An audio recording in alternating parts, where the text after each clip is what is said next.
Okay. Mr. Burk Minor, Executive Director, Wildland Firefighter Foundation. First of all, like I told you again so many times, thank you for coming out. Thank you for seeing us. This is special for me. And, we have a bit of a history, and I just really appreciate you and all that you guys do. So thank you big time. Tim, thank you. It's an honor to be up here, to see the facility, meet your family, meet Dad. Got tears in my eyes. What a beautiful soul. Blended out to you guys for sure. Thank you. Apple didn't fall far from the tree on either of you guys' side. So appreciate that. What a wonderful facility you have here. I'm smelling the leather. I'm seeing the place. I'm touched, man. Thanks, man. Yeah. That's really amazing. Well, let's make it about the foundation. Let's make it about you. Tell us, I think everybody knows a little bit about the foundation. They know kind of approximately what you guys do. Tell me, first of all, let's start with you. Like we talked about yesterday. Tell me your story. How'd you even get into this? This is kind of a unique. Not everybody does this type thing. Not even a lot of people know about wildland firefighting. What's your story? How'd you get started? How did this even all kind of come together? How did you receive this? Like we were talking. Tim, how long we got here, man, right? I got it all the time. So started out as a young kid. My personal story, here we go. And I do this in presentations and just kind of started in on this. But when I was a sophomore in high school, I grew up in a mountain fire town just north of Boise. In 1986-ish, we had what we called the Anderson Creek Fire in Garden Valley, Idaho. Back in those days, small towns were excited to have fire come. The landowners that put up that housed the ICP, Incident Command Post, they made money off the rental of the whole fire command post. The food caterers would come in. Local kids would get a job, working in the kitchens, things like that. Local people would hire their own vehicles out for what they used to call ground support. Wow. So small communities really welcomed fire. I mean, it was good for the whole community other than, our forest burning down. But right. As far as everything else goes, when, we knew we had a big fire, the town was excited to go get work, however that happened. In that particular fire, it filled our little valley, our little mountain valley up with smoke so bad we had to shut down our football practices. Like, it was legit. It feels like you could cut the smoke with a knife, right? Wow. So there was this military group and a military deuce that was packing firefighters up the long hill to go fight fire for the day. Actually, one of those military deuces rolled into a ravine. Was carrying a native crew. I believe 6 of the natives that were in the back of the truck got killed through the rollover. Big news in a small town, man. I mean, like my high school, there was only 100 kids in my high school. Small town, redneck-ish, is what it is. And so word traveled fast through that. Hey, we got, fatalities over here, and the whole town was alive and trying to come over and seeing how they could assist in any way. And I specifically remember the sheriff that year. It was a big deal to have natives killed, almost to the point where, in the true sense of the native world, when a native passes, a shaman has to almost come over and release the body in their culture. So it was profound in this incident that the bodies had to lay in that ravine until our small town authorities could actually find a shaman to bring him up to release the bodies before they could even touch him and get him out of the ravine. So that was quite nuts, knowing they were laying there while this was trying to happen. And things went on. The fire progressed, and they threw suppression at it, and the fire went out, and things went back to normal. But through my high school years, I used to work for Boise County on a youth crew. We'd go clean culverts and put up road signs and whatever little jobs that the county needed at that time. One of our jobs that year was to go hang a bronze plaque up Danskin where these natives had perished. And that was pretty cool as a kid. I was doing something honoring, took pride in the work we were doing. Yeah. And that was, maybe a mile up this ravine off the main road. And so we did that. We mounted the little plaque, and life went on. And, at that point, I had no clue that I would ever be in fire. I'm a sophomore in high school. At this point. Yeah. So we did that, and next thing you know, my mother has government contracts to take in a mobile retail store. It used to be called commissary. Yep. We'd sell dry goods, tobacco, toiletries, and boots. Everything under the sun to make a firefighter's life easier out there. Right. Did this for a lot of years. You would travel from fire camp to fire camp, going right into them. You know, and man, I think in 1994 we had 13 camps going at one time from New Mexico to Alaska. Wow, full blown camps. What was fire different back then? Was the culture different back then? Or? Of course, yeah. Wow. It was deep forest fires back then. I mean, it wasn't wildland fires. It wasn't nothing like that. It was called forest fires. Yeah. And so time has definitely evolved over that. But back then in 1994, 14 men and women perished on Storm King Mountain in Glenwood Springs, Colorado. We were, coincidentally, my mother and I were both on the same fire camp in Ruidoso, New Mexico. We'd woke up the next day and ribbons were tied all over the trees. And as lonely old contractors, we really weren't into the biz of the fire. But it didn't take long to figure out what had happened. 14 men and women lost their lives the day before. And we actually were working with a native crew down there. Natives are great artists. A native crew drew some art that day, which they actually used on the IAP, Incident Action Plan, for the fire that day. We had the art smudged. We put the art on a T-shirt. We called that shirt From the Flames of Hell to the Gates of Glory in memory of the 14. And we wanted to sell that shirt out of our commissaries to give that money back strictly to the Storm King families. I mean, in the early 90s, there was nothing going on for families, firefighters. I mean, we were just cresting into computers at that point, right? There was not a lot going on for support of these men. No social media, no donations, nothing like that. So we created the memorial shirt. We sold it out of the rest of our commissaries that year. We ended up raising over $100,000 with that T-shirt alone. Wow. My mother had collected the proceeds from that and sent it back to DC with the intent on that getting back to the families of the 14. You know, fire. When you're a contractor in fire, life is either really good or it's really bad. It's feast or famine, let's call it. If there's no fire seasons, you're not making any money. If the fires are raging, you know, whatever your business is, toiletries, porta potties, sinks, food catering, you're in it, right? Yeah. So fire had been good to us for several years, and we just wanted to give back a little bit. The money was sent back to D.C. My mother checked on it over a year later to find out how it touched their lives and kind of what was done with it. And to figure out not even a red cent had made it to those families yet. Wow. It got put into a nonprofit in D.C., right? And this is funny. People ask me all the time, what's your mother like? And I say, well, you're either going to get Mother Teresa or Roseanne Barr. You never really know which one, right? Yeah, that's good. And there's philosophies behind that. Mother Teresa created the shirt and wanted to take care of those families. And a year and a half later, Roseanne Barr figured out the money hadn't got to where it needed to go. And she raised a little cane and demanded the money back. And the nonprofit that I got stuck in, they were like, well, we don't usually give donors their money back. And Roseanne Barr's like, the hell with you. We weren't donors to your organization, right? Right. And so you guys had nothing at that time yet. No WFF, nothing. This is just you and your mom. We were just contractors in a big world out there. Bring that a little closer. Contractors in a big world out there. So we'd figured out the money. Over half of it had been spent in overhead costs and everything for this foundation. Wow. Vicki fought tooth and nail to get the remainder of the money out. From that, we created the purple ribbon, which signifies a fallen firefighter. We dispersed those purple ribbons out in the form of a lapel pin for several years after that. Even the chief of the Forest Service, I think at that time, was Dale Bosworth. Loved the idea of that. He would buy those for the incidences out there with the Forest Service and kind of put that on the map. And through that, we just started helping people. Yeah. Just two people in the world helping people. Amazing. And then, she acquired a 501c3 nonprofit status. Didn't take long after that to really start helping people, start generating funds. We're still in her kitchen, right? I mean, there was no buildings, no nothing, just helping people out of her house.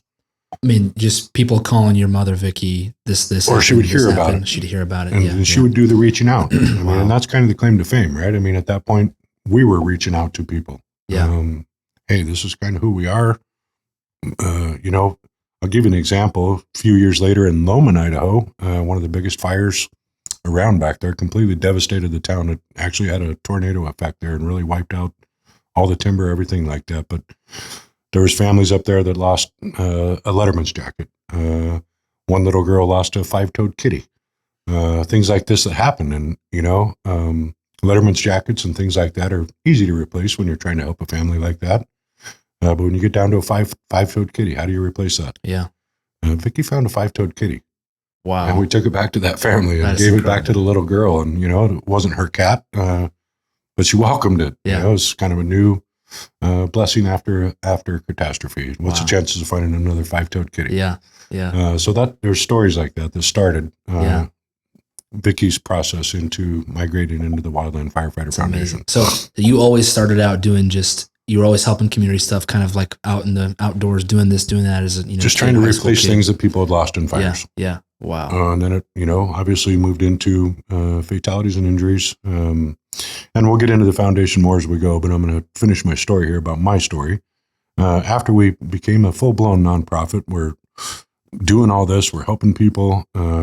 About 15 years ago, maybe 12 years ago, something like that, Vic and I had the opportunity to go back to Jemez, New Mexico as a full-blown nonprofit to honor those families from 1986, where I hung the plaque while I was a sophomore in high school. And we're going down with bronze statues and checks and the whole 9 yards of what was never around when those families endured their hardships. So we get to Jemez, New Mexico, where we're the only white people in the building.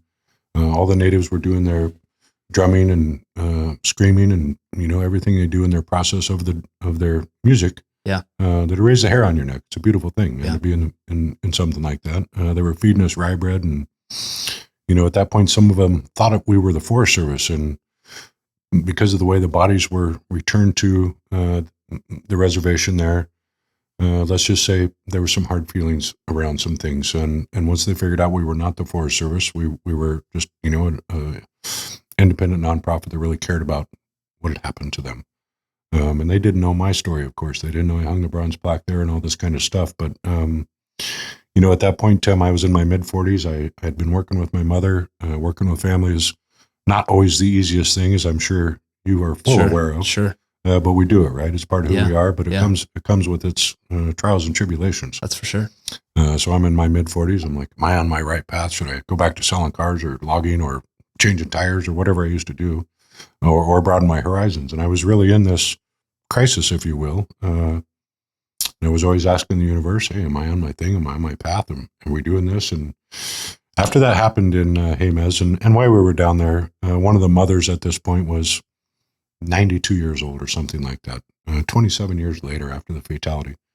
This wonderful Native woman, no teeth, if you can imagine, wore out by the sun, just the most perfect picture of what an elder Native woman would be was her.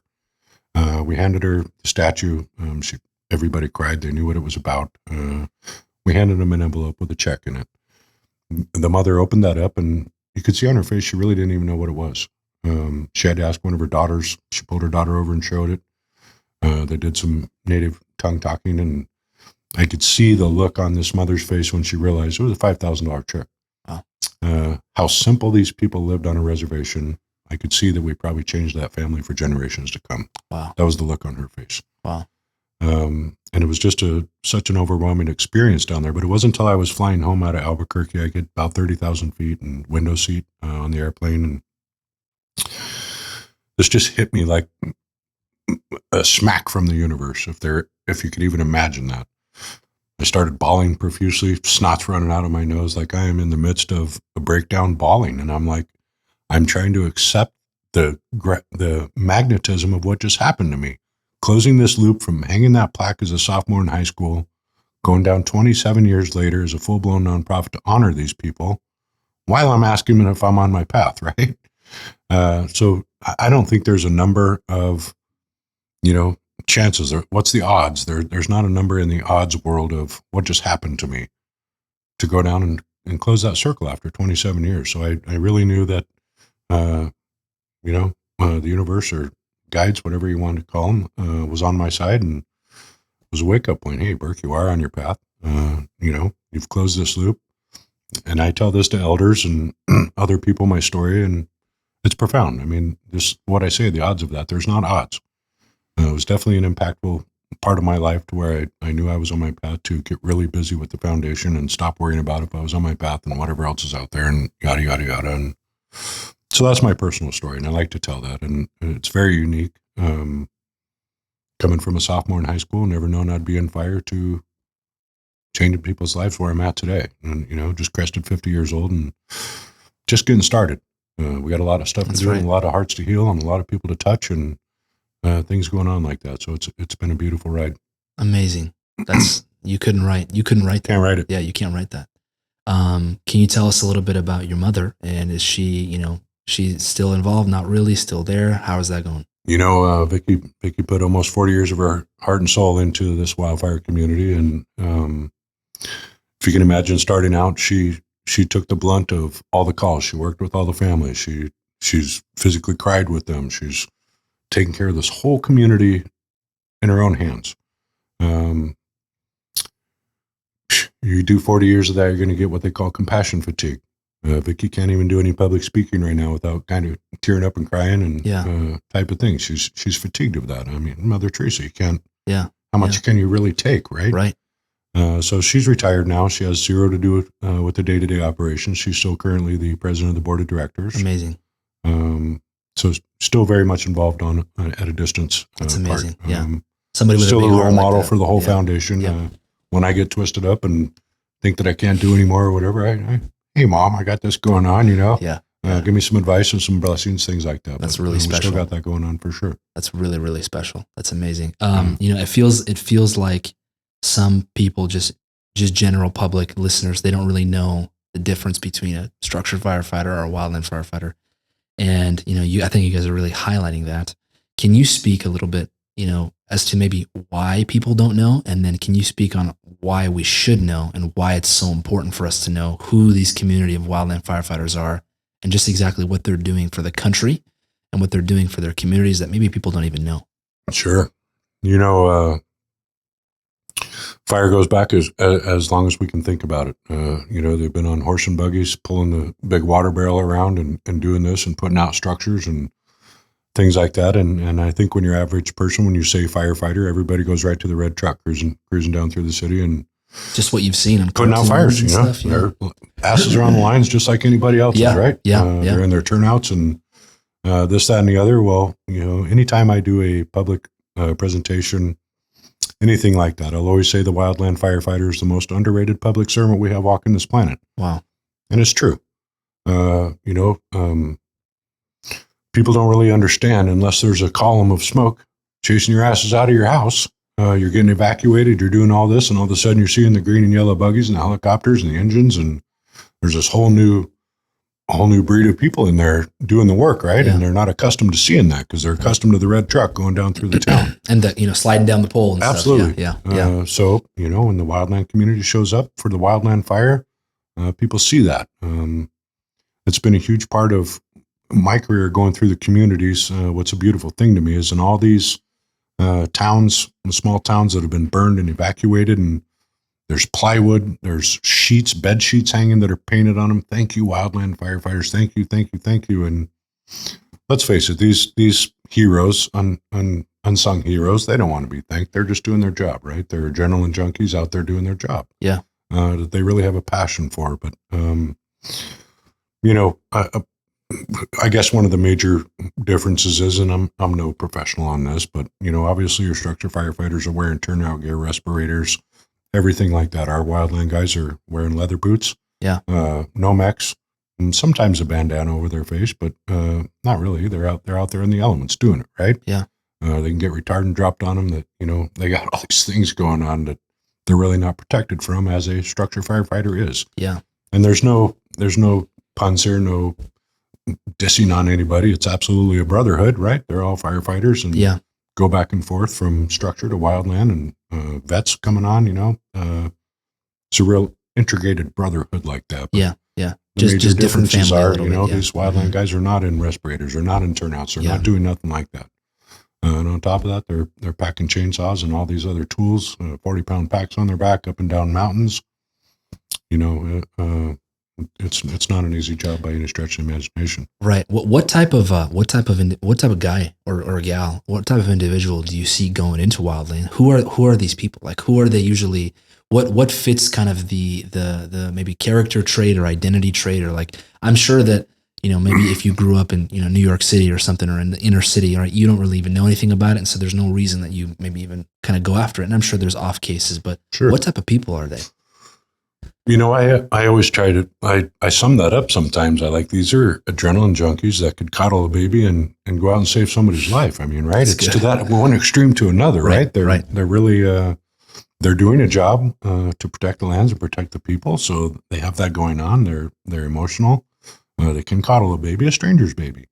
But they can also go out for 18 hours a day, 14, 16, 21 days at a time, sleep in the dirt and get up and do it over again the next day, right? Wow.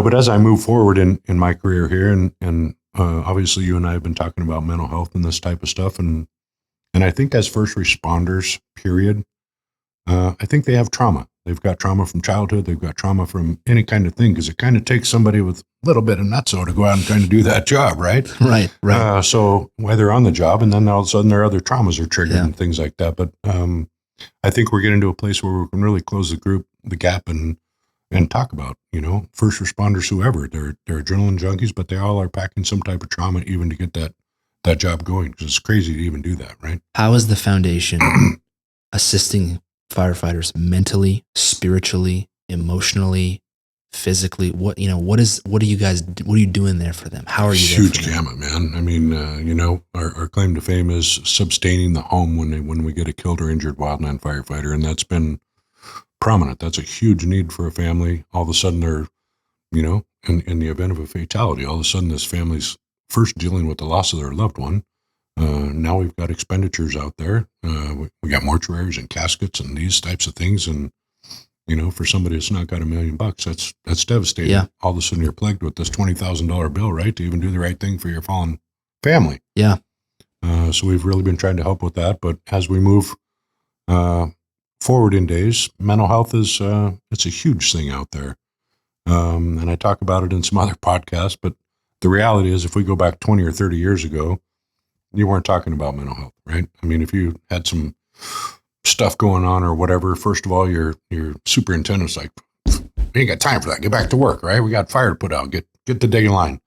And it's not just in wildland fire. We can go to old westerns and find that, and you don't got time to time to cry. Just being a man, just being a tough it out. Yeah, fuck up, man. Yeah. But I think we're finding a new. I think I'll go to the extent to say a new generation, a younger group coming up. Obviously, it's a new generation of people from 20 or 30 years ago, and I think they're finding out it's okay to not be okay. Whatever's going on with them, maybe trauma. Stuff like that comes from a long line, man, from a baby and how your household grew up. You're packing traumas from that maybe you've never dealt with, or drug and alcohol, or family problems, marriage problems with your kids. Trauma's huge, man. It can come in any form, shape, and size, and we've all dealt with it since we were kids on one way or another. And you can tuck that away and you can pack it around and until you're out on the line and are involved in a snag falling on one of your comrades and you're watching them bleed out on the hill, or God forbid a burnover. You just watch this, and I've said it before not too long on a podcast. If you can imagine being out in the woods and you've got helicopters and burning trees and chainsaws and all this kind of stuff, let's face it, there's not just a sliver out there. If you get some type of accident or a fatality, 9 times out of 10, it's pretty gruesome, man. Right. Pretty bad. Yeah. So these people witness that, and you just can't stuff that down for very long, man, when you witness that. You get a 20-man crew out there and a snag falls on somebody and the 19 guys witness this guy bleeding out. Maybe somebody's trying to save his life, giving mouth to mouth, and this is dramatic stuff. So you've got a loss of a life. You've also got 19 cases of immediate post-traumatic stress. And is this just on one fire? Nowadays in our catastrophic fire world, 60, 80 fires going around the country at the one time. We think of those as ant hives, going the busyness in an ant hive, and you have all those going on at the same time. Law of averages are you're going to have some accidents and things going on like that, right? Yeah, so it's happening a lot. Yeah. We can't call time out. Hey, stop the fire. Right. Hold on. Take time out. We got some stuff going on. The fire's not letting you do that, right? Right. It's encroaching towns and buildings burning, people, and they got to keep going. But there is a time where they either chime out on the fatality and the crew shuts down to go put each other back together, however length of time that is. And this just isn't the 20 people on the mountain. There's so many intricate moving parts to wildland fire. Dispatchers. Our dispatchers are so underrated. They hear it on the radio. They're the first ones dealing with it, trying to get them resources, things like this. And it's dramatic on the dispatchers. You can't deal with that all day long and have that kind of situation going on and just get up and fold your day and go home like nothing even happened, right? So it's not just that 20-man crew on the hill that's getting traumatized. It's all the way through. The radio communications, other people are hearing it. Radio traffic, pilots, everybody that's on this radio channel is hearing this. They know that these people are going through it. It's human nature to be traumatized like that. A lot going on.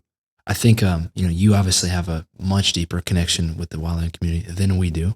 But just because of the product that we sell and the services we provide, we meet them and we talk to them. And I've personally been to academies and stuff and, sold boots and done fittings and talking to people. And it's very interesting to learn about all these intricacies and these departments and these agencies. And I was, impressed to learn that a large portion of wildland firefighters are actually volunteers. And, not even, a lot of them don't necessarily even get paid to do it. And there's all these different agencies. There's the Forest Service, the BLM, all this stuff. Can you like maybe, shine the light on that a little bit? Maybe there's somebody listening who's interested in getting into it or doesn't even know how it works. We've got federal agencies, state agencies, they all work together. There's contractors. What are even the type of wildland firefighters? There's volunteers, and do you guys cater to every single one of them? Everyone. Anybody who's involved in fire suppression will take care of. Wow. And there's some weird things out there as far as how they're taken care of. You get into the public safety officer's benefits of any ambulance driver, police officer, public servant in that world. Qualifies for these public safety officers' benefits in the line of duty, and all the way down to volunteers. A volunteer firefighter would be eligible for public safety officers' benefits, but when you throw the contractor word out there, there's a huge portion of this community that are contractors that don't even qualify for that stuff. So it's kind of crazy how all that would even go together kind of as well. Bureaucracy, kind of political, whatever stuff. And so you guys cut right through that. And it's some of those people that need us the most. Yeah. You got nothing coming in, hopefully they work for a legit company, a contractor that has workman's comp and things like this. Believe it or not, there are shady outfits that don't carry that type of stuff, right? Crazy. And that's not just fire, that's across the world. Across the world, of Absolutely. course. Yeah, So hopefully you're working for a stand-up company that can get you taken care of. There's not much at the end of the road for you out there. Is the biggest chunk like the Forest Service and then, the federal agencies, and then does it get smaller as you go into state agencies, or is it, even across the board, and or is it vary? And well, I would suspect, and I'm not a professional on that. Probably the largest land bearers are, Forest Service, BLM. Probably have the biggest firefighting network. But that's not to put any shadow on anybody else. Right. You've got a lot of state, everything like that. It right. just probably would depend on where Mother Nature strikes first. Strikes first, and whose land it's on. Right. Yeah. Yeah. In my just talking to firefighters and stuff at these academies, it sounds like it's growing. The awareness of the wildland fire community is growing, and also just from seeing you guys grow and your exposure and your reach go further, that's very amazing. And then it also sounds like seems to be like more guys being interested in and gals being interested in fighting wildland fire, and then it also seems like the fires aren't getting easier; they're getting bigger, they're getting hotter, and they're getting closer to homes. Is that what you guys are seeing? Can you expand on Absolutely. that? And how can the exposure not be that with, let's call them catastrophic wildfires again? We just talked earlier about forest fires. We have moved from forest fires to catastrophic fire. Yeah. It's swallowing towns. It's swallowing, 100,000 acres a day. Back in forest fires, that would be considered the whole forest fire, 100,000 acres over 3 months' time, right? Yeah. Now they're doing it in a day. Wow. Is it crazy that in the last 5 years, per acres burned, states are having record-breaking fires in the last 5 years? The proof's in the pudding right there, right? Yeah. It's absolutely a growing problem. And your work and the demand for what you guys do is only growing and growing and growing. Well, listen, it's not just us, man. That's the demand on the boots on the ground and in the air. Yeah. Absolutely growing. Yeah. And we're trying to grow with that. As the needs grow, absolutely we're growing. That's amazing. Can you tell us a little bit about, you guys have this interpretive center in Boise, what purpose that serves? It seems like a lot of people make this a destination. It's almost like I don't want to, make it sound strange, but it's almost like a spiritual journey for firefighters. They go there, they see you guys have the photographs of all the fallen in the line of duty. can you tell us just about that facility, the Interpretive Center, and kind of the vision behind that and what it serves and what it does to the people that visit? Absolutely. The new facility, we've definitely graduated. For 17, 18 years, we rented a building just to host the foundation and do business and do all that kind of stuff. And, as any organization, we've had growing pains in doing that. And just time came, we needed our own facility. The foundation's getting enough under it, has its own collateral, if you will, things like that. It's amazing. But Interpretive Center on that is more for the general public that would come in to see that. I mean, obviously the firefighters that come through there don't need to learn about wildland, right? What they're coming for is to see their fallen brother and sister on the walls, on our walls of honor. Our walls of honor have grown tremendously over the years. We started out as in our bylaws for line of duty fatality and injury. Over the years, there's so much more that goes on with that. And I'll put this into perspective for you. When we have a line of duty fatality, almost everybody in the country that is involved in anywhere like that shows up for the family, inundates this family. I call it a dust storm. They come in, they leave. Those first 2 weeks of a fatality with the family has no clue who was there. They don't know who they were. They don't even know how they found out about it. It leaves them in a dust storm. They just are trying to put their lives back together, and they were just so inundated by liaisons, honor guards, this organization, that organization. They can't even remember. The very next day on the same forest, you will have a car wreck. Somebody will finish their battle with cancer. There'll be a suicide. Nobody's showing up for that. We are. That's what I call hardships now. Amazing. So we're putting those hardships on our walls of honor. If they have served this community, that earns them a spot on our walls of honor. So our walls have grown greatly, but to a family, to a coworker, the quote unquote line of duty means nothing. Death is death and mourning is mourning. Yeah. So there's no title for that. Yes, they paid the ultimate sacrifice out doing their job. Everybody gets that, and everybody's aware that could happen. But when you get down to death itself and mourning for a coworker or a family, nothing's different. Nothing's different on the car wreck. Nothing's different on the suicide. Nothing's different at the end of the cancer battle. It's a loss of life, and everybody mourns it. And the difference is nobody shows up for that, but we are. Yeah. Wow, that's very special. I've noticed also just in meeting people and talking to them, the quality of individual in the wildland community is very high. And what I mean by that is they're, most of the time, the overwhelming majority of the time, they're very kind, they're very well-mannered, very respectful, very honorable. And just like in any industry, there's always your, bad apples and stuff, but overwhelmingly majority is very kind people, very respectful people. And they're mostly pretty much keep to themselves. They, like you said, they're not looking for any kind of glory or ribbons or things like that. Do you feel like there's sometimes a kind of a bit of a lot of walls to break down to get these guys to talk about what they're doing, talk about their journey, talk about their team? Are they kind of really closed up and just you being there, you talking to them knowing you personally? I hear your name everywhere. Everybody knows. Well, I hope Burk. some of that's good. Yeah, it's all good. I hear your name, almost everywhere. How much does your just personal touch in the hotshot crews and in the teams and in the engines, that everybody knows you, that you're that face, that they know you're that voice, that they know, it's not just some kind of outsourced big, fancy name here, but you're there, you're on the ground, your boots on the ground.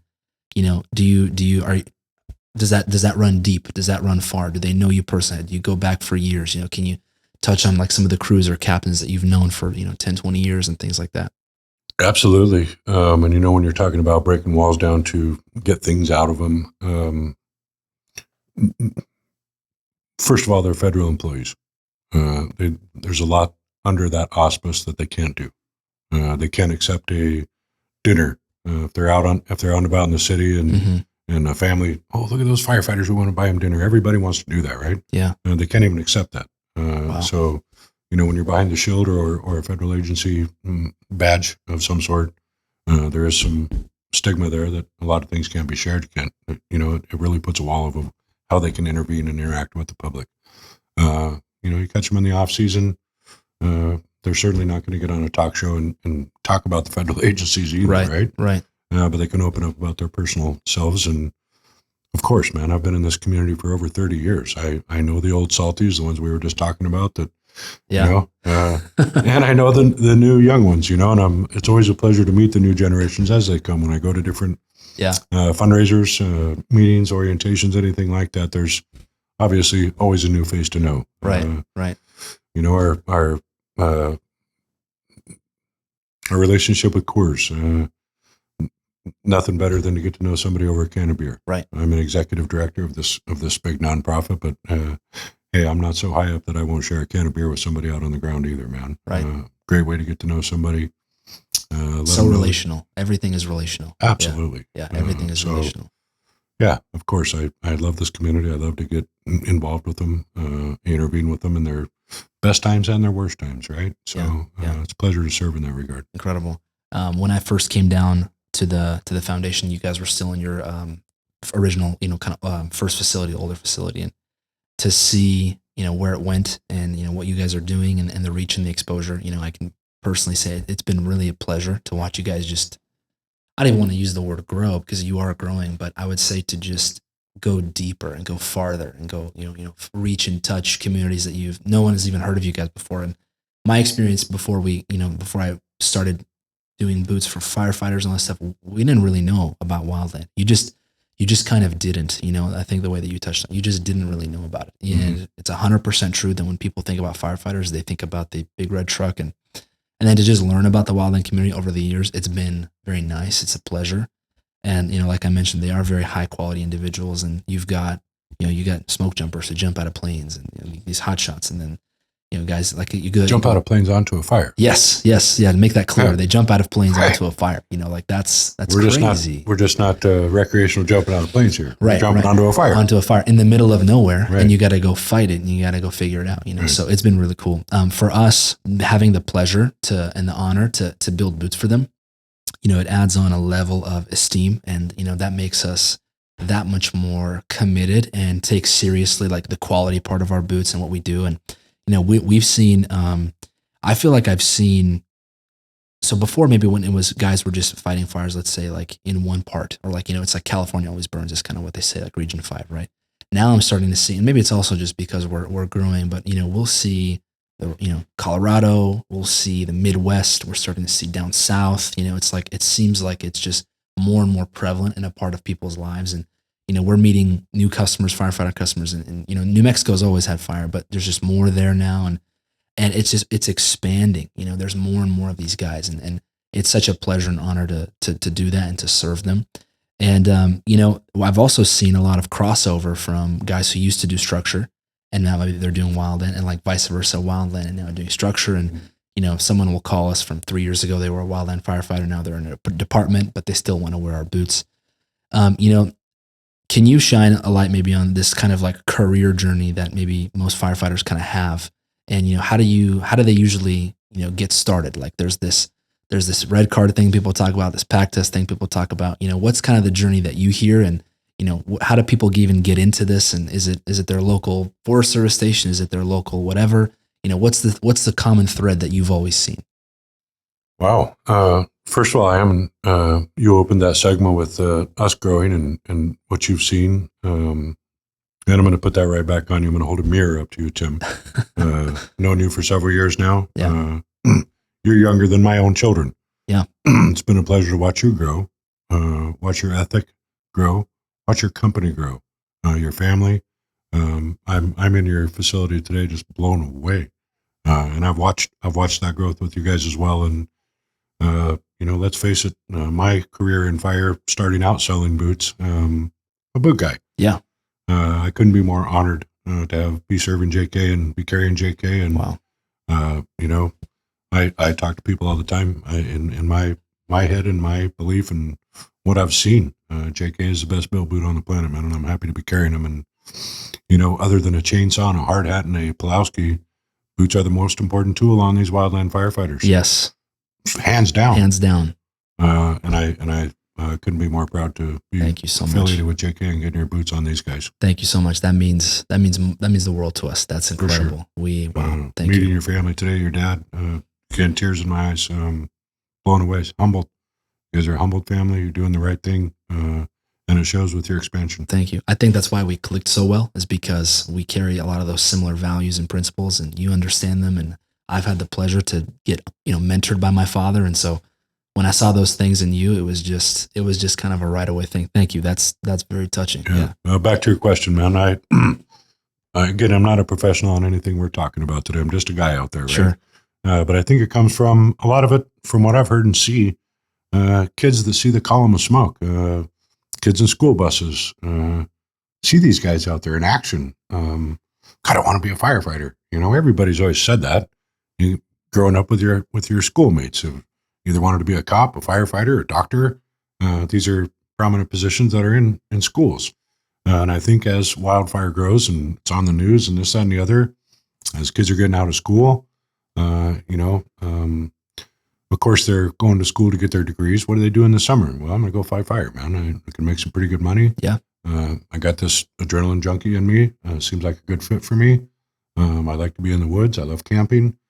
A few years that you're not going to be camping much anymore, right? Right. That's one of the things. Some of these guys, they get done off a season, and they're finally home, and their family's ready to go out into the woods and camp, and this, that, and the other. They're not interested. Mom, dad, whoever, man. I've been sleeping in the dirt for 100 days, man. Can we go get a nice hotel somewhere, right? Right. Type of thing. But I think you approach your local Forest Service office. Crews out there can direct you, but there's a process. You're going to have to go through these classes and get your red card and do the steps it would take to actually get out there. But it comes from all walks of life. How long is usually a career? What are you seeing people? When do they usually get out of it, and for what reasons usually? Man, that's a tough question. I do know for sure these guys that are going to school and going to fight fire just for extra money gets into their blood. And I don't care if you're going to be a doctor. I don't care what you're doing. That fire is not going to leave your blood. Chances are you're going to be back next year after that. And chances are you're going to get swallowed into the system, right? Right. You're going to be a lifer. Right. Go up in your GS level, God, 20 years ago, I was a wildland firefighter doing it just through college. And now all of a sudden I'm a GS 13 forest supervisor, right? Yeah. I've made a great career out of this. I still have my doctorates from college and all that. But it's in my blood and I'm not leaving it. And it's amazing. I've seen that more often than not. That's amazing. You were sharing with me kind of a little bit about your team, the team at the foundation. And, do you have former firefighters that are on the team? Do you have ambassadors on the team that, understand the community? Who do you have operating? Like, what's your guys' family like at the foundation? I know your mom is on the board still. You're the kind of the face of everything. And, tell us about that team and who's serving the community. Sure. That's my staff. Got every one of my staff's been with us for at least a decade or more. We basically have three families there that run the foundation: my family, Pfeiffer family, and the Ash family. Do I have ex-firefighters? Of course. Betty Ash. Boop, how are you? Betty was a battalion chief out of Big Bear, California. Amazing. Absolutely been through the ranks in fire. Was actually a founding member of the United States Forest Service Honor Guard. That's quite a statement. Wow. So we've known Betty through the years at family days with the Honor Guard and this, that, and the other. And everybody knew where she was going when she retired, and what a blessing she's been to the foundation in that respect, to honor and grow her knowledge of taking care of, she's my human resource person. She takes care of all their workman's comp issues, hangs the pictures, gets involved with the families, this, that, and the other. Yeah. Dina and her family. Dina's the backbone there. She runs all of our financing, keeps everybody in check, right? She's the mother there. Nothing gets by her, and right. What an asset she has. Her mother's been with us for almost a decade as well. Joyce, been doing our bookkeeping. Joyce is finding herself fading out a little bit. She was retired when we brought her on. Mm-hmm. Dina's daughter's there now, Nicole, kind of coming up in the world of her grandmother there, learning the books and learning how to do things, and answering to Dina. Yeah. And it's funny, they do that at home and then they come to work and do the same thing, right? Well, hey, that's the best way to do it. Yeah. Dina ain't happy, nobody's happy. There right? you go. Got you, Pfeiffer. Yeah. And then obviously my son, my family, my son's been with us now for a couple of years. Did his thing for a while. He's grown up in fire camp since he was about 2. He's been in fire camp with me. My daughter, same. She's been around fire quite a bit. I had to let them go sow their oats for a little while. Now they're both calming down and doing their thing, and I brought them into the foundation. But listen, we're a very tight-knit family up there with 3 families. Tight-knit staff, tight-knit team. Absolutely. That's really cool. The nonprofit side of things is like, all this paperwork and all this stuff. I don't think you're not focused on that. You're focused on boots on the ground doing all that. This journey of you guys were doing the commissary stuff and then kind of started this foundation. Your mom was spearheading all that. That must have been not super simple, like figuring all that out, setting all that up. This is a long journey. You've got a lot of years, on this. And, what do you tell people who maybe want to do foundations, don't want to help, want to serve communities? Like what's the heart and the vision that you have to carry? And what are the things that, what are the principles and characteristics that have to be there to last and also to be a successful foundation like you guys are? Quite frankly, Tim, I think we're a little different. My mother certainly didn't go to college to be a nonprofit director. I certainly didn't go to college. Sure. I didn't even go to college, right? Right. So, this thing found us, right? And I don't know how any else way to say that. It found us. We're doing it. There's been learning curves by all sorts of everything, man. But I think first thing first, running a nonprofit, you have to have integrity. You're using other people's money. You got to stick with your mission. You've got to really have some responsibility around that, right? Yeah, of course. And as far as anybody else starting one, you should be going where your heart's at, and that'll get you through. And I'm just blessed. I don't know how we've gotten to where we are today. Like I said, I didn't go to college to be public speaking. I didn't be going to college to run a nonprofit. None of that happened by any stretch of the imagination. It just found me, and I've been groomed by the process, if you will. But we just keep doing the right thing. We keep showing up, and we keep helping people. Yeah. And that's my story. Everybody's got their own. I don't know. You just keep going. Just keep showing up with your heart. The heart is in it 100%. Heart is 100%. That's where it started. You didn't start out with the intention of having a nonprofit. No, you started with the intention of helping. It wasn't people. our wildest dreams. Yeah.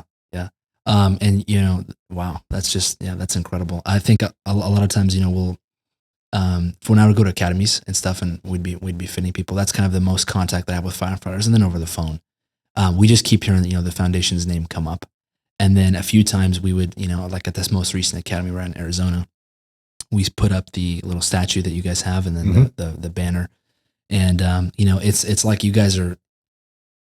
I don't even maybe have an analogy for it. You guys are just like a papa in the community. Everybody kind of seems to know that, and that takes time, and that takes years of integrity, right? Years of doing the right thing, years of being there for people. Not years of showing up. Years of showing up, exactly. Years and years and years of showing up. Like that's you don't see commercials about us that we do. I could approach my board and I could have expenditures on advertising.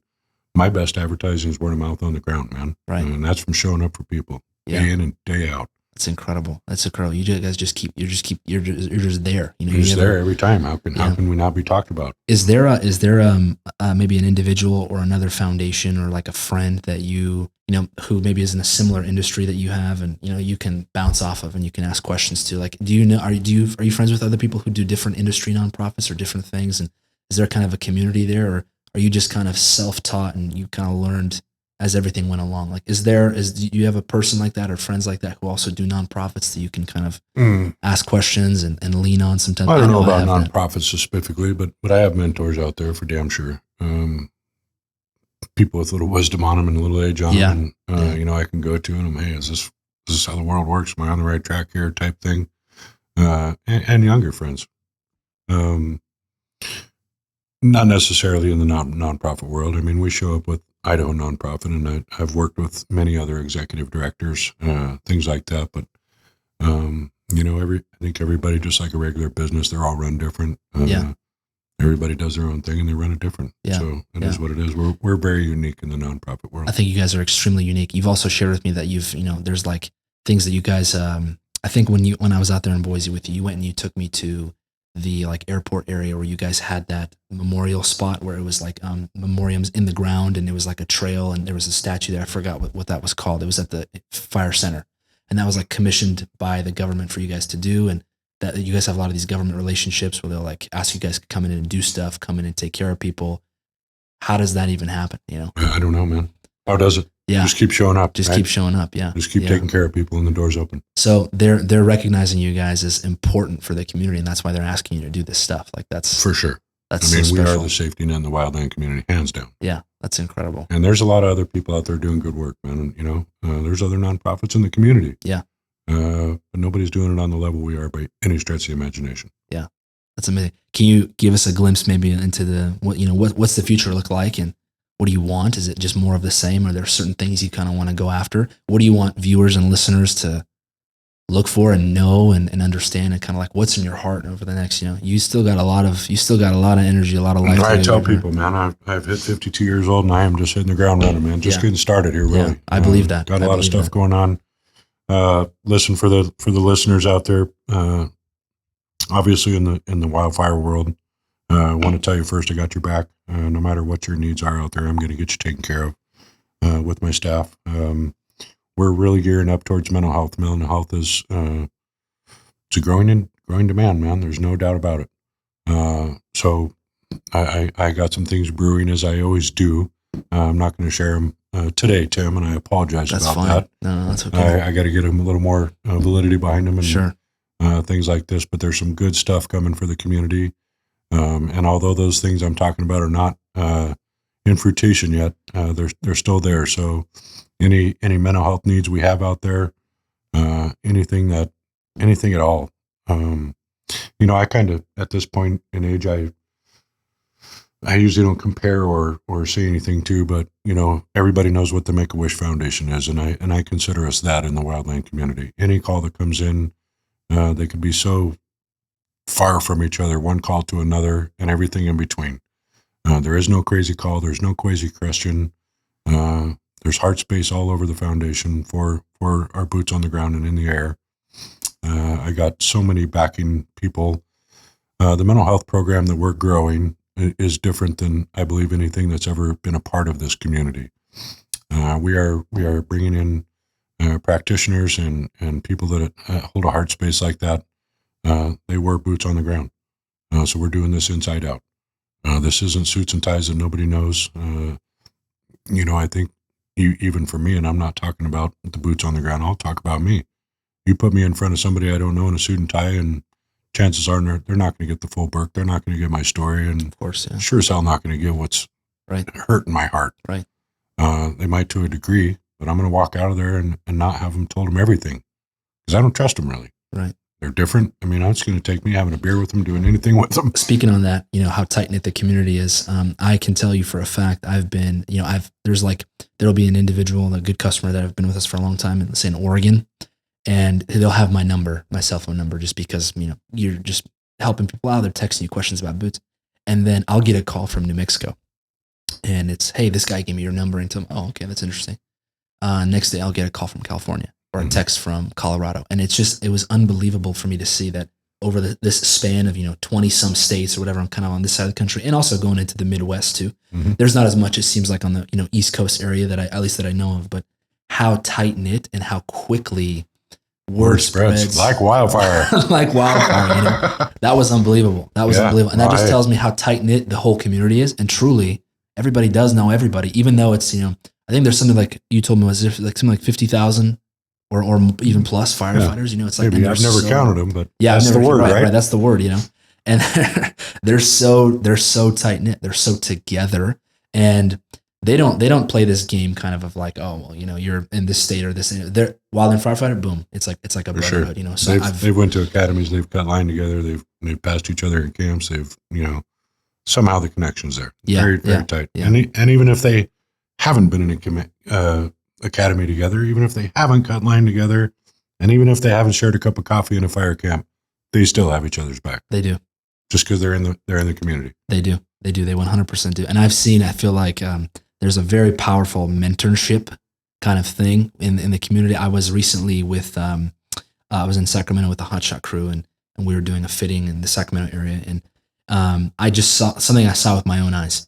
You have your superintendent, you have your, I think it's assistant superintendent, and then there's captains and crew bosses, squad bosses, right? And then there's like the new guys that are the seasonals that kind of come on for the season. And it was, for me, it was almost military-esque, so cool to see there's the superintendent that's just kind of like I don't know, when he walks around, people just pay attention, and he carried a strong weight. Then you just see this hierarchy, and it was incredible to see how the older guys are mentoring the younger guys, and that guy's mentoring the guy under him, and that guy's mentoring the guy under him. And even though, it's guys, it's camaraderie, but it's very no nonsense type thing when it's serious, when it's about, and they had recliners in their room where we were doing the fittings, and so they were they were off, they were kind of hanging out. But I mean, you can see it at the snap of a finger. It's go time. They're so kind of in tune with each other, and I think there's a part of that that's almost like it's hard to leave camaraderie like that. It's hard to leave unspoken, brotherhood. Yeah, unspoken, have your back truth. 100%. And so I can't imagine, like you mentioned earlier, you do it for one summer. It's kind of in your blood. You do it for a second summer. I think probably more than anything, it's the camaraderie, it's the brotherhood and the sisterhood that brings these people together. That is like, it's bonded for life. And it's probably hard for them to leave, actually, when you've been together. Well, hey, when we're talking about mental health and all that, that leaving point of the year, hey, fire season's over, our seasonals, hit the road, man. Yeah. And hey, I've lost my family, man. I've put millions of miles on the buggy with these guys. And I tell any crew that's in front of me when we're talking about mental health, I don't know that I believe in suicide prevention other than, peer-to-peer, people finding out what's wrong. Yeah. There's always somebody on the crew that's the glue. They're funny. Everybody knows each other's personalities, right? There's always a glue. They come back from R&R and the glue's looking out the window, passing little white lines. He's not busting jokes. He's not doing anything like that. Go find out what's wrong with him. Right. Hey, man, are you okay today? Yeah. Because here's the deal, man. If somebody's contemplating suicide, they might have an attempted suicide, and I call that attention. It's an attention suicide. It's not an attempt. They're trying to get attention. They're trying to let people know without saying, "Hey, I'm suicidal," right? That they need help. So there's attention suicides, and that's attempted. And then there is suicide. And if you cannot get somebody to burp up what is going on with them, chances are you're gonna have your suicide. Wow. And if it comes to posters, if I thought a poster would help these people, I'd hang 50,000 of them around this country. I'd pay for them and do them. Yeah. But our boots on the ground, they're not the type of people that's going to pass a poster and dial up 1-800, get transferred 10 times and speak to somebody who doesn't speak English. And right. And by that time, I'd be ready to slip my wrist, right? Right.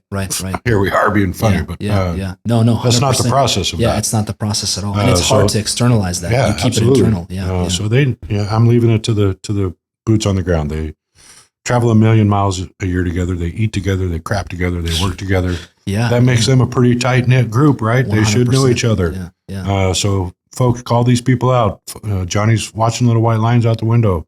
Find out what's wrong with Johnny. Yeah. Has he got childhood trauma going on, marriage trauma, drug and alcohol trauma? Who cares what's going on? We are in 2023, man. There is help out there for everything under the sun. And we're finding it in new things, RMDD, rapid eye movement. There's all kinds of new stuff in mental health that's coming down the pike, spiritual, anything like that. Yeah. My point is there's help for anything that's going on with somebody. We've got to get them to burp up.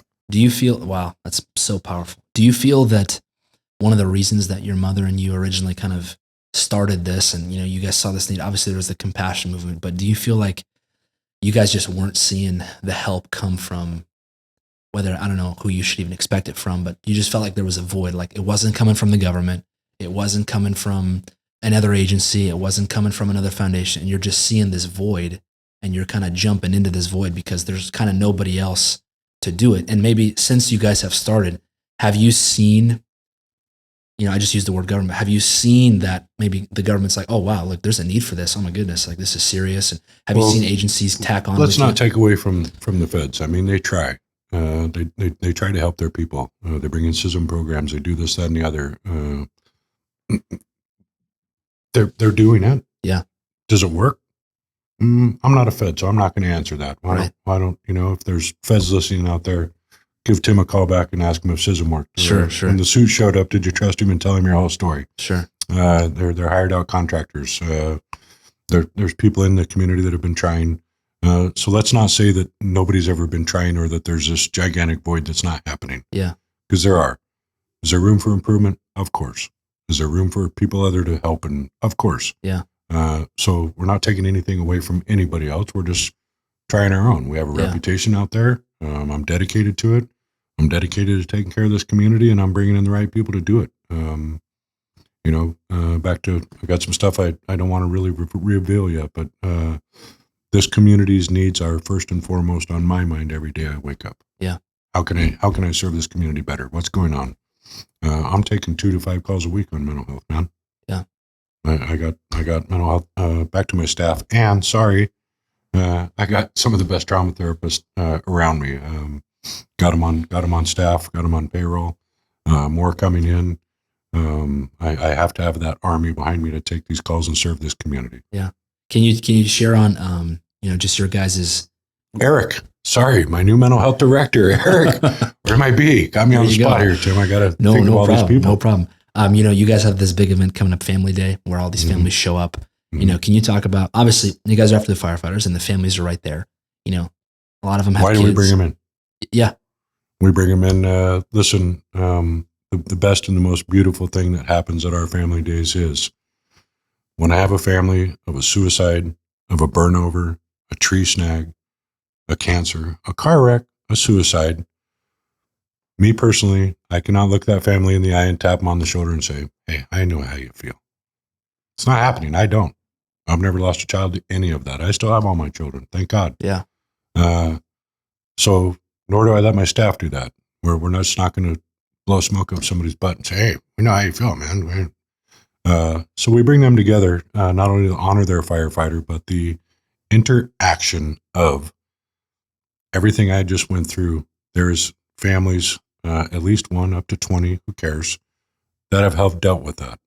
They are 2 years out of their grief, 5 years out of their grief, 10 years out of their grief, 20 years out of their grief. When I can find any of these families that have walked the exact same path as a new widow in there, a new mother in there, a new father in there, and they can grab hold of these people and the connection is built. Let's face it, some of the worst stuff is waking up at 3 or 4 in the morning with crap crawling on you that you can't even go back to sleep on. They now have a new friend that has walked their path, absolutely exactly path, suicide, burnover. Let's face it, you have a burnover. Somebody getting burned to death, man, is about as brutal in my mind as I think a person could go. So bad that it's really not even talked about in some of these families. When I can put them in front of another family that has experienced a burnover in their family, the connection that is opened up immediately with somebody who can't, I know how you feel. Yeah, that's truth powerful. Looking in those eyes. Wow. And now they have a new friend that they can call at 3 o'clock in the morning. Hey, got this crap calling on me. How'd you deal with this? And talk to them until they can go back to sleep or until the sun comes up and it's a new day. And so the connectivity of families is the key behind Family Day. And to let them honor their loved ones, see the monument, be a part of this community. Nobody wants to be a part of the fire family and the Wildland Firefighter Foundation, right? Right. But we are there, and we are a family, and we cater especially to those. Wow.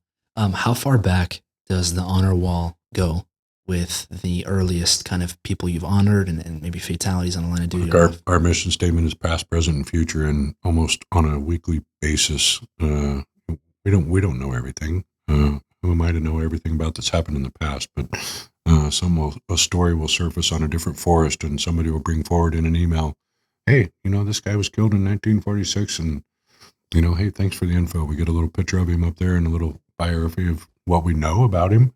Get him on the wall. But we got Mangulch hanging up there. It was in the 40s. Got some earlier than that as well, man. Wow, so, that's unbelievable. Yeah, that's unbelievable. It's amazing. Well, and especially back then, I've heard stories from families that are have some age to them in that regard, and back then, some Forest Service people would knock on the door, and this one family in particular, all they were handed at the door was a burnt dollar bill. This was in the guy's pocket. Wow. Sorry about your loss, man. When you're in the 30s and 40s, there's not a lot going on with that. These are land management agencies, right?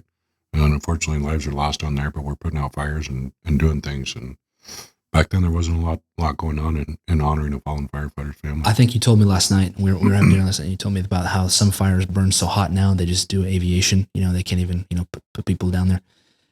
Do you feel like, is technology getting better? Are we getting smarter? Are we doing better with, Absolutely. fighting smarter and not risking all the way lives across as much? the board? Yeah. again, who am I? Just a guy out there. Right. But our fuels are changing. They're flashier. They're hotter. They're not putting crews in front of them. They're putting aviation on them. And, you and I talked last night over a beer. Are we going to see drones coming? Yeah. I believe we are. Probably. I think in some level it's probably already out there. Yeah. It wouldn't surprise me at all here in the near future. We're not putting pilots at risk. Those things can fly through columns, drop water. Right. One goes down. Who gives a crap? Build another one. Right. Way different than losing a pilot. Than losing a life. Yeah, exactly. Sure. Yeah. Losing a life. So I think we're responding to technology. And then just so that, maybe people understand how far east or, what directions, it's all over the country, but where's kind of, people know about California, that's called R5, for just in the wildland world. Where is kind of this focus and not focus, but where does it seem like there's the most activity? How far east does fire go out? I know you guys do all over the world, actually, like how far does your reach go and where are you mostly at? And, where does it seem like there's the most attention and how far out have you ever affected someone's life in the world? We've become international in the last couple of years, man. 2-3 years ago, Australia almost burned off the planet, right? Yeah, that's true. Fatalities over there and wrecks, and we serve those families over there for sure. We're reaching out in Canada as we speak. Canada is experiencing their Paradise, California, right? Crazy. Half those places are burning down as we speak up there, and we're still in May. So not just American wildland firefighters, any wildland firefighter. We are taking care of them across the board, man. Amazing. That is a brotherhood internationally, and why wouldn't you? Right. When we run out of resources, they're coming in from Australia. Yeah, they are. And when they're out of resources, we're going that way too, right? Yeah. It's a big world out there. Yeah, that's amazing. So we are taking care of them abroad. As far as Australia into Canada. As far as it needs to go. Wow, unbelievable. So cool. Good. Burk, thank you for sharing your story. It's really touching. It's really special. Tim, thanks for having me up here. Absolutely. It's been an honor to know your story and your facility here and smelling the leather. Wish you guys could see where we're at. Yeah. Great things happening here. It's amazing. Thank you. It's an honor. Yeah. Where can people find you guys? Wildland WFF Foundation. WFFfoundation.org. If you're on the internet, social media, obviously, Wildland Firefighter Foundation. Yep. Just stop by the office by the airport in Boise. Come see us, man. We love our visitors. Come see that Interpretive Center. Come see the Wells of Honor. Come see everything we got going on. Cool. Thank you so much, Burk. Peace and blessings to you guys. And this is just another step in a long journey, a long relationship that we have. I'm really appreciative for it. And, we honor you guys a ton. Thank you so much. And guys, thank you for listening and watching. Go check out their stuff on social media and on their website. And if it's in your heart, donate. And this is an incredible community where we're 100% behind them and we support everything that they do. So thank you guys so much. And back at you, Tim. Firefighters boots on the ground. Can't get to Spokane, come to Boise. Yeah, that's right. Stock of JK boots in there. Professional fitters. I'm claimed one of my fames as well. I'm a multifaceted guy, but been fitting boots for a very long time. Couldn't be more proud to get these boots on your guys' feet out there. So appreciate that. Come see us get some JK boots. Thanks, guys.